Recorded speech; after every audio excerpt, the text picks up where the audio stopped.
हाँ जी बच्चों, alternating current AC ਆਪਾਂ ਚੈਪਟਰ ਪੂਰਾ ਕਰ ਲਿਆ।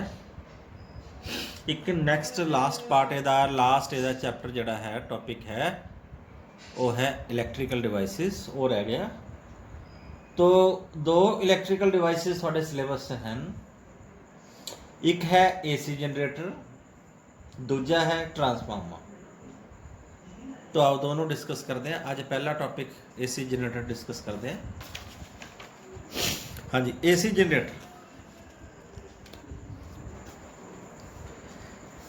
जनरेटर या एसी डायनमो भी कह देने हुंदा की है। तो ਇਹਦਾ ਤੁਹਾਨੂੰ क्वेश्चन किवें आएगा बोर्ड च, write the principle construction and working, या write principle construction and theory of AC generator. बहुत चांस है ये 5 मार्क्स के क्वेश्चन चो आते। एसी जनरेटर या अगला टॉपिक जोड़ा अगला वीडियो लैक्चर आप पावांगे ट्रांसफार्मर, इन्हों दोहां दे टॉपिक का एक बोर्ड के पेपर च आने का बहुत चांस है। इसलिए इसनूं बहुत ध्यान नाल, this is very very important, समझ लियो। ना समझाई तो वीडियो नूं बार बार रिपीट करके देखियो, फिर भी ना पता लग गया तो मैनू कमेंट च या फिर कॉल करके पूछिए। प्रिंसिपल की होएगा, सब तो पहला तुसी लिखना principle. What are the principle on which based? तो it is based upon the principle of electromagnetic induction. हुण इन्ना लिखना काफी नहीं होएगा। इलेक्ट्रोमैग्नेटिक इंडक्शन को गां असीं एक्सप्लेन करना है। That is whenever the magnetic flux linked with the coil changes and EMF is induced in the coil। ठीक है जी, ये चीज थानू लिखनी जरूरी है। इलेक्ट्रोमैग्नेटिक इंडक्शन के प्रिंसिपल के उत्ते ये बेस्ड है। Then you have to write the construction.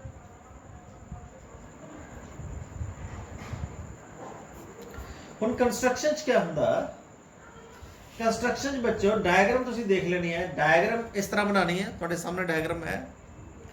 तो डायग्राम दे विच जो कुछ है उसको एक्सप्लेन कर देना। सब तो पहला है आर्मेचर।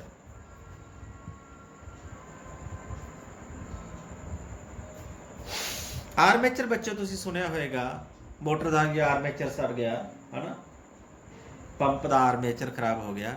यह आर्मेचर है ABCD। आर्मेचर मार्क लेबलिंग भी की है ABCD, मतलब उन्होंने नाम दिता है ABCD इज कॉल्ड आर्मेचर। तो रैक्टेंगुलर आर्मेचर है। तो आ अंदर जो रेड कलर का की दिखा रखा है, this is called soft iron core. Soft iron core. तो पिछले चैप्टर जब आप पढ़िया हिस्टैरिसीस नहीं पढ़िया, हिस्टैरिसीस क्योंकि वो पहला सिलेबस सी, इस साल सिलेबस नहीं रहा। तो हिस्टैरिसीस एक्सप्लेन किया सी हुंदा की है, सॉफ्ट आयरन कोर नूं असीं कोर की तरह यूज़ करते हैं, मतलब वो आले दुआले कॉयल नूं लपेटते हैं। की कारण हुंदा है? क्योंकि ये मैग्नेटिक फ्लक्स नूं इकट्ठा कर दिंदा। It concentrates the magnetic field lines and allows the magnetic field lines to pass through itself. ये अलाउ करता है मैग्नेटिक फील्ड लाइन्स नूं अपने अंदर ओदी लंघ के जाने वास्ते, मतलब कंसनट्रेशन हो जाती magnetic. Ah north and south एक ही दिखा रखे ने दो परमानेंट मैग्नेट्स। सेकंड ਆਪਾਂ लिखांगे परमानेंट मैग्नेट्स। आर्मेचर कॉइल दे आले दुआले, अच्छा याद रखियो ABCD कॉइल कई नंबर ऑफ टर्न्स हैं, n turns, may be 1000, may be 2000, may be 10,000। बहुत सारिया कॉइल्स नूं, इंसुलेटिंग कॉइल्स नूं जड़ी लैमीनेटेड कॉइल होंदी है उन्होंने लपेटी जाती है, कॉपर दी कॉइल, थाउजेंड्स ऑफ टन्स। तो इट इज़ अलाउड। ये आले दुआले की है permanent magnets, north and south poles ने दो। तो constant magnetic field armature coil दे आले दुआले अप्लाई करते हैं fixed magnetic field in tesla. Third जड़ा है ये विच की है स्लिप रिंग्स।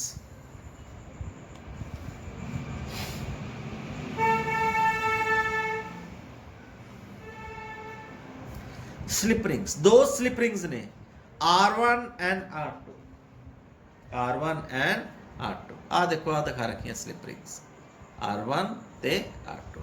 ਇਹ ਰਿੰਗਸ ਨੇ, ਨਾਰਮਲ ਰਿੰਗਸ ਨੇ। ਇਹ ਕੀ ਹੈ, ਇਹਦੇ ਨਾਲ ਆਰਮੇਚਰ ਕੋਇਲ ਦੀ ਇੱਕ ਟਰਮੀਨਲ R1 ਨਾਲ ਅਟੈਚਡ ਹੈ, ਦੂਜੀ ਟਰਮੀਨਲ R2 ਨਾਲ ਅਟੈਚਡ ਹੈ, ਆ ਰਿੰਗ ਨਾਲ। ਆ ਸਰਕਟ ਦੇ ਵਿੱਚ ਇਦਾਂ ਦਿਖਾ ਰੱਖਿਆ। ਇਹਦਾ ਮਤਲਬ ਕੀ ਹੁੰਦਾ, ਇਹਦੇ 'ਚ ਕੋਈ ਕਨੈਕਸ਼ਨ ਨਹੀਂ ਹੈ, ਇਹ ਉੱਤੋਂ ਦੀ ਜਾ ਰਹੀ ਹੈ। ਜੇ ਸਰਕਟ ਤੁਹਾਨੂੰ ਇਸ ਤਰ੍ਹਾਂ ਦਾ ਕ੍ਰੋਸ ਮਿਲ ਜੇ, ਇਹਦਾ ਮਤਲਬ ਇੱਥੇ ਕਨੈਕਸ਼ਨ ਹੈ।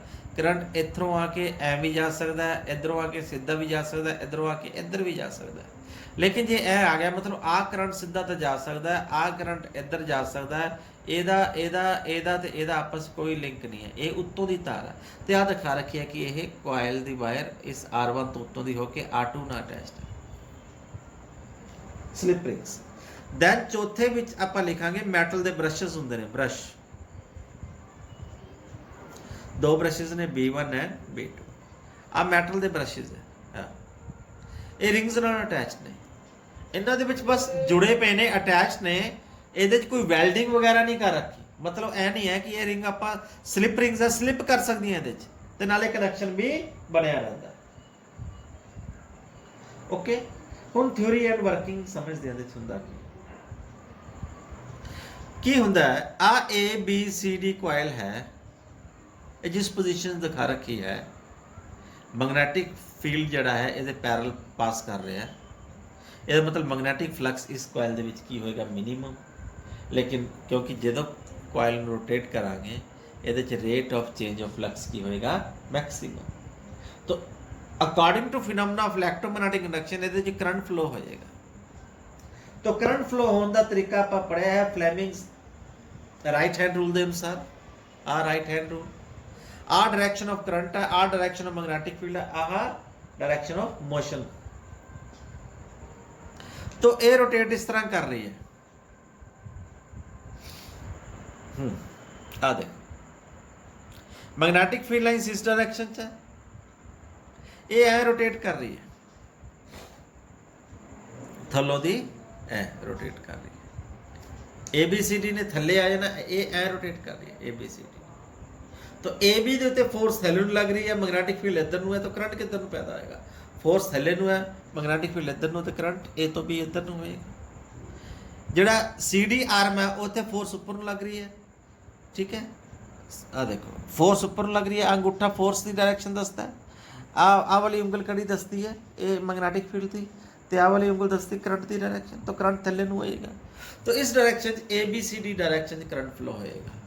तो जिमें D तो बाहर आएगा करंट सीधा जाएगा R2 रिंग च, R2 रिंग तो थ्रू जाएगा करंट B2 ब्रश के विच, B2 ब्रश के थ्रू इस डायरेक्शन करंट फ्लो करेगा। हुण ये कॉइल ने घूमना ऐ हो जाना, जो कॉइल इस डायरेक्शन च आ गई पैरेलल होगी, फ्लक्स तो मैक्सिमम होएगा, लेकिन इस case rate of change of flux minimum होएगा। तो इंड्यूस्ड EMF सर्किट च घट के जीरो हो जानी। कॉइल ने तो घूमना, कॉइल ने घूम के आया हो जाना बिल्कुल। मतलब की होया हुण सैकेंड केस दे विच आ डायग्राम थल्ले दिखा रखी मैं। हुण कॉइल उल्टी होगी, AB इधरले पासे आ गया, CD इधरले पासे आ गया। AB पहला इधर सी, CD इधर सी, उल्ट के हो गया, AB इधर आ गया, CD इधर आ गया। मैग्नेट से विच कोई चेंजेस नहीं आई है, परमानेंट मैग्नेट है, कांस्टेंट उत्थे ही खड़ा। ਹੁਣ देखो आ देखो ए किहदे नाल अटैच सी, R1 रिंग नाल अटैच सी। ਹੁਣ ਜਦੋਂ A ਇੱਧਰ ਚਲਾ ਗਿਆ, ਉਹ R1 ਰਿੰਗ ਜਿਹੜੀ ਪਹਿਲਾਂ ਇੱਧਰ ਜੁੜੀ ਹੋਈ ਸੀ ਹੁਣ ਇੱਧਰਲੇ ਪਾਸੇ ਆ ਗਈ, ਦਿਖ ਰਿਹਾ। तो ਆ ਜਿਹੜੀ D, ਆ ਵਾਲੀ ਜਿਹੜੀ D ਨਾਲ ਅਟੈਚ ਸੀ ਉੱਤੋਂ ਦੀ ਹੋ ਕੇ R2 ਨਾਲ ਅਟੈਚ ਸੀ, D ਇੱਧਰਲੇ ਪਾਸੇ ਆ ਗਈ। ਹੁਣ ਆ ਇੱਧਰ ਦੇ ਪਾਸੇ ਉੱਤੋਂ ਦੀ ਹੋ ਕੇ R2 ਨਾਲ ਅਟੈਚਡ ਹੈ। ਹੁਣ ਡਾਇਰੈਕਸ਼ਨ ਆਫ ਕਰੰਟ ਕਿੱਧਰ ਨਾ, ਹੁਣ ਫੋਰਸ ਤਾਂ ਬੱਚੋ ਐ ਹੀ ਲੱਗ ਰਹੀ ਹੈ ਨਾ, ਇੱਧਰ ਨੂੰ ਹਮੇਸ਼ਾ, ਪਹਿਲਾਂ ਥੱਲੇ ਨੂੰ ਲੱਗ ਰਹੀ ਸੀ, ਹੁਣ ਵੀ ਥੱਲੇ ਨੂੰ ਲੱਗ ਰਹੀ ਹੈ, ਫੋਰਸ ਤਾਂ ਹੀ ਹੈ। ਹੁਣ ਫਿਰ ਉਹੀ ਫਾਰਮੂਲਾ ਲਾਵਾਂਗੇ, DC ਆਰਮ ਤੇ ਫੋਰਸ ਥੱਲੇ ਨੂੰ ਲੱਗੇਗੀ, ਮੈਗਨੈਟਿਕ ਫੀਲਡ ਇੱਧਰ ਨੂੰ ਹੈ, ਕਰੰਟ ਫਿਰ ਇੱਧਰ ਨੂੰ ਆ ਜਾਏਗਾ। तो करंट की डायरेक्शन तो वही रही, लेकिन करंट की डायरेक्शन इधर भी हुई सी, इधर भी हुई सी, लेकिन कॉइल पुट्ठी होगी। पहला coil C, current C ABCD direction, हुण कॉइल पुट्ठा होकर DCBA हो गया। B तो A तो बाहर आ जाएगा R1, R1 तो जाएगा B1, B1 तो जाएगा B2 आउटर साइड दे विच। देखो रेजिस्टेंस दे विच करंट की डायरेक्शन उल्टी हो गई, थल्लों अंदरों देखने च लगता है करंट की डायरेक्शन सेम है, लेकिन कॉइल पुट्ठा हो गया। आर्मेचर कॉइल दी डायरेक्शन उल्टी होने करके, रिवर्स होने करके outer circuit they which current the direction उल्टी हो गई। समझाया? ये है AC जनरेटर।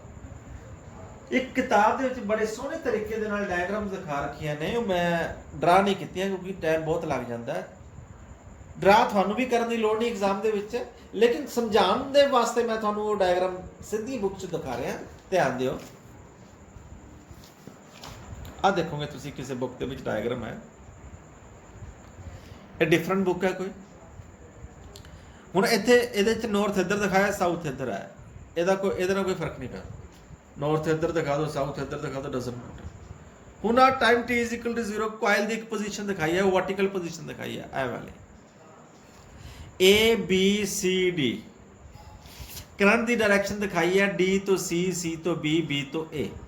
लेकिन क्योंकि फ्लक्स मैक्सिमा कॉइल परपेंडिकुलर है मैग्नेटिक फील्ड दे, मैग्नेटिक फील्ड लाइनस दे परपेंडिकुलर है, मैग्नेटिक फील्ड लाइनस इधर ਨੂੰ ਜਾ ਰਹੀਆਂ ਨੇ, ਜਿਹਦੇ ਕਰਕੇ कॉइल परपेंडिकुलर होने दे करके फ्लक्स का मैक्सिमम है, लेकिन rate of change of flux minimum है।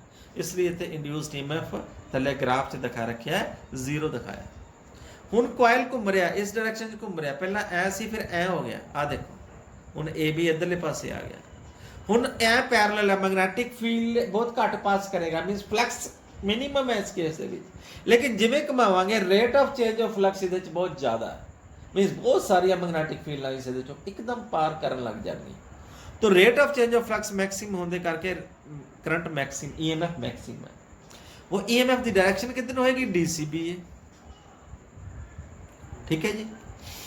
एक डायरेक्शन तो होएगी, आप पढ़ चुके हैं डायरेक्शन बारे, आप हम इतने नहीं कंसनट्रेट करते, ध्यान नहीं देंगे क्योंकि ये फिगर हो रहा, वो फिगर हो रहा, आप दोबारा फ्लेमिंग्स राइट हैंड रूल नहीं लाना। मैंने लगता कि इतने डायरेक्शन शायद गलत दी है, नहीं ठीक है। आ देखो, आ लगता देखो D तो C मैग्नेटिक फील्ड इधर ਨੂੰ है, ਇੱਥੇ फोर्स ਉੱਪਰ ਨੂੰ ਲੱਗ ਰਹੀ है। लेकिन ਜਿਹੜੀ ਆਪਣੀ ਆਹ ਵਾਲੀ ਫਿਗਰ ਸੀ, ਆਹ ਵਾਲੇ ਇਹਦੇ ਵਿੱਚ ਡਾਇਰੈਕਸ਼ਨ ਸੇਮ ਕਿਉਂ ਸੀ? ਕਿਉਂਕਿ ਇੱਥੇ ਫੋਰਸ ਮੈਂ ਥੱਲੇ ਨੂੰ ਦਿਖਾਈ ਵੀ ਸੀ, ਉਲਟੀ ਦਿਖਾਈ ਵੀ ਹੈ। ਇਹਦੀ ਰੋਟੇਸ਼ਨ ਐ ਸੀ ਤੇ ਇਸ ਦੇ ਵਿੱਚ ਰੋਟੇਸ਼ਨ ਐ, ਤਾਂ ਡਾਇਰੈਕਸ਼ਨ ਸੇਮ ਬਣ ਰਹੀ ਹੈ, D to B ਹੈ, ਠੀਕ ਹੈ। ਹੁਣ ਕੋਇਲ ਘੁੰਮ ਕੇ ਫਿਰ AB ਦੇਖੋ ਥੱਲੇ ਚਲਾ ਗਿਆ, ਪੈਰਲ ਫੇਰ ਹੋ ਗਿਆ। ਹੁਣ करंट फिर 0 हो जाएगा क्योंकि फ्लक्स जो मैक्सिमम है उदो रेट ऑफ फ्लक्स मिनिमम है। ਹੁਣ फिर कोयल ने घूम के, ਹੁਣ AB पहला इधरले पासे से AB इधरले पासे आ गया। ਹੁਣ कोयल उल्टी होगी लेकिन डायरेक्शन फिर सेम हो जाएगी। पहला ਤੁਹਾਨੂੰ ਦੱਸੀ ਸੀ, ਪਹਿਲਾਂ DCB है, ਹੁਣ ABCD ਹੋਏਗੀ। ਆਊਟਰ ਸਰਕਟ ਦੇ ਵਿੱਚ ਕਿਉਂਕਿ ਪਹਿਲਾਂ DCB ਹੈ, ਹੁਣ ABCD, ਤਾਂ ਆਊਟਰ ਸਰਕਟ ਦੇ ਵਿੱਚ ਤਾਂ ਕਰੰਟ ਆਪੋਜ਼ਿਟ ਡਾਇਰੈਕਸ਼ਨ 'ਚ ਹੋ ਜਾਏਗਾ ਨਾ। ਆ ਡਾਇਗਰਾਮ ਹੀ ਐਕਸਪਲੇਨ ਕਰਦੀ ਹੈ, ਪ੍ਰੋਪਰ ਤਾਂ ਇਹੀ ਹੈ। ਪੇਪਰ ਤੁਸੀਂ ਆ ਜਾਂ ਦੋ ਬਣਾ ਸਕਦੇ ਹੋ, ਬਹੁਤ ਵਧੀਆ, ਲੇਕਿਨ ਜੇ ਇੱਕ ਬਣਾ ਦੂੰਗੇ ਨਾਲ ਐਕਸਪਲੇਨ ਕਰ ਦੂੰਗੇ ਸਫੀਸ਼ੀਐਂਟ ਹੈ। ਇੰਨਾ ਕਿ ਸਾਡੇ ਵਾਸਤੇ ਬਹੁਤ ਹੈ।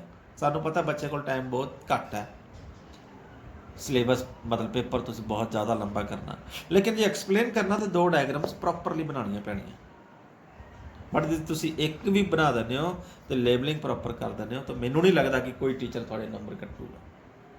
ਓਕੇ, तो ये शो होंगे 2 डायग्राम से शो होंगे कि दोनों के विच डायरेक्शन अपोजिट डायरेक्शन दे, इसलिए वो थल्ले नूं करंट दिखाया नैगेटिव। 5वीं फिगर दे विच फिर कोयल अपने को क्या हो गया? पैरलल, उहदे च फिर फ्लक्स मैक्सिमम तो हो गया लेकिन rate of change of flux minimum हो गया, तो EMF 0 हो जाएगा। ठीक है जी।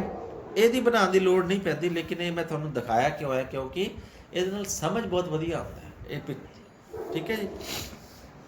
ਇਹ ਤੁਹਾਨੂੰ ਮੈਂ ਕਿਤਾਬ ਵੀ ਦੱਸ ਦਿੰਦਾ, ਮਾਡਰਨ ABCS 'ਚ ਪੜ੍ਹ ਲਿਓ ਆ 5 ਫਿਗਰਸ, ਓਕੇ। ਬਟ ਇੰਨਾ ਟਾਈਮ ਵੇਸਟ ਕਰਨ ਦੀ ਪੇਪਰ ਦੇ ਵਿੱਚ ਐਟਲੀਸਟ ਲੋੜ ਨਹੀਂ ਹੈ, ਇਹ ਤੁਹਾਡੇ ਸਮਝਾਉਣ ਵਾਸਤੇ ਸੀ। ਹਾਂਜੀ, ਹੁਣ ਇਹਦੀ ਥਿਊਰੀ ਆਪਾਂ ਕਰ ਲੈਂਦੇ ਹਾਂ। ਥਿਊਰੀ ਵੀ ਪੁੱਛਦੇ ਆ ਕਿਉਂਕਿ ਥਿਊਰੀ ਆਪਾਂ ਹਜੇ ਤੱਕ ਟੱਚ ਨਹੀਂ ਕੀਤੀ ਨਾ। Let us discuss about the theory of AC generator या expression for instantaneous EMF।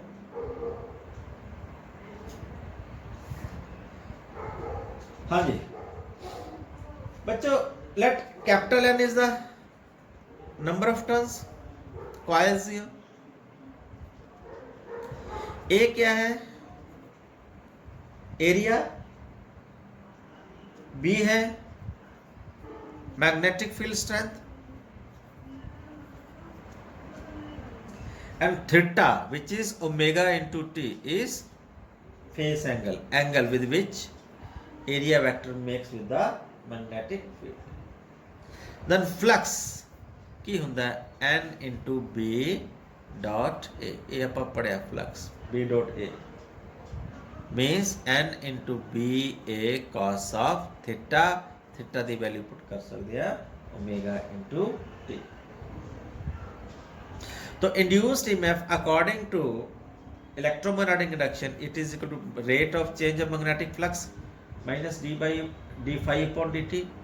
तो phi ਦੀ ਵੈਲਿਊ ਪੁੱਟ ਕਰ ਦਿੰਦੇ ਆ minus d upon dt of phi which is nba into cos of omega t. nba तो constant है, बाहर आ जाएगा. d upon dt of cos of omega t, cos of omega t ਦਾ derivative ਹੁੰਦਾ minus sin omega t. nba ਇਹਦਾ derivative ਹੋਏਗਾ minus of sin of omega t into omega. ठीक है जी. तो EMF ਦੀ ਵੈਲਿਊ ਆ ਜਾਏਗੀ nba omega into sin of omega t. Now induced EMF